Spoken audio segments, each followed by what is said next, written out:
Ito yung bunay niya. Ito yung bunay niya. 15.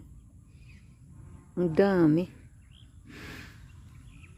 Nangingitlog pa, hindi pa naglulumlum. Wala kapag lahat kapag lahat may mga sisiw ay dadami yan.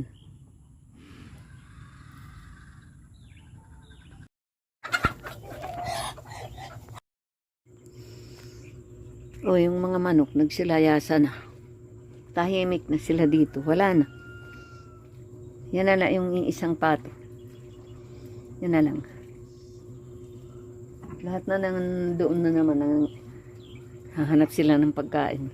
Yan ang ginagawa nila. Kapag dito talaga na papakain ko, hindi sila aalis kapag hindi sila na papakain. Yan na lang para hindi hindi nakakasamok. Kasi pumapasok sa bahay. Kapag di ko tinutubo na papakain agad. Ngayon, si Alisa na sila.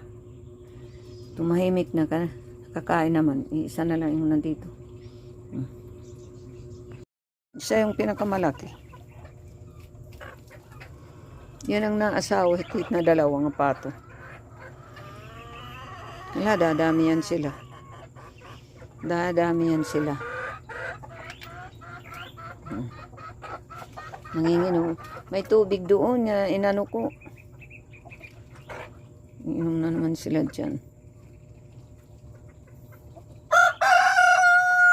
Ayaw ko. Parang ayaw ko kainin kasi ano na nila kinakain.